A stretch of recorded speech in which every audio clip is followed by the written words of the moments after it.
दुआ करो कि तुम्हारी भेंट इस दुनिया के सबसे बड़े शैतान से हो जाए, लेकिन उस इंसान से कभी ना हो जिसने अपनी पूरी जिंदगी सिर्फ शैतानों को काटने में गुजार दी।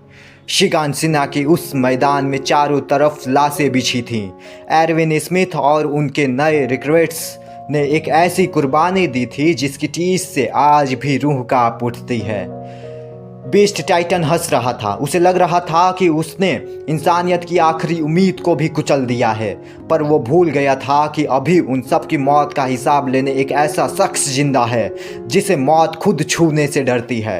और फिर धुएं के उस गुब्बार को चीरते हुए वो निकलता है, लीवाई एक्रेमन। बीस्ट टाइटन को अंदाजा भी नहीं था कि उसकी तरफ क्या बढ़ रहा है। जब तक वो अपना हाथ उठाता, लीवाई की ब्लेड्स उसके हाथों के चिथड़े उड़ा चुकी थी। एक पल, सिर्फ एक पल में लीवाई ने उसके हाथों की हड्डियां काट फेंकी। दूसरा पल में बीस्ट टाइटन की आंखें अंधी हो चुकी थी और तीसरे पल में उसके पैरों की नसें कट चुकी थी और वो विशालकाय शैतान जमीन पर धूल चाटते फिर रहा था। यह कोई लड़ाई नहीं थी, यह एक कत्लेआम था। लीवाई वहाँ सिर्फ लड़ने नहीं आया था, वो एरविन को दिए उस वादे को पूरा करने आया था। वो गुस्से में नहीं था, वो गुस्से से भी ऊपर एक बेरहम जल्लाद बन चुका था।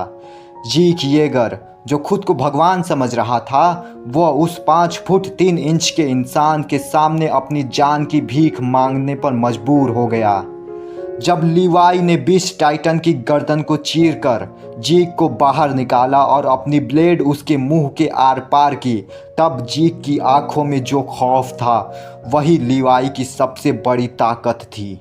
लीवाई ने उस वक्त सिर्फ एक टाइटन को नहीं हराया था, उसने उस बेबसी को हराया था जो सदियों से इंसानियत झेल रही थी। उसके हर वार में एरविन की आखिरी सांस थी, उन मरे हुए सिपाहियों की चीख थी और उस आखिरी उम्मीद की रोशनी थी।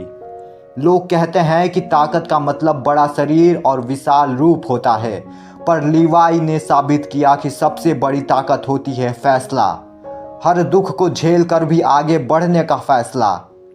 जीक भले ही उस दिन भाग निकलने में कामयाब रहा, लेकिन लीवाई ने उसके दिल में जो डर बैठा दिया वो मौत से भी बदतर था। इसलिए चाहे दुनिया इधर की उधर हो जाए, इंसानियत का सबसे मजबूत सिपाही सिर्फ एक ही रहेगा, लीवाई एक्रेमन।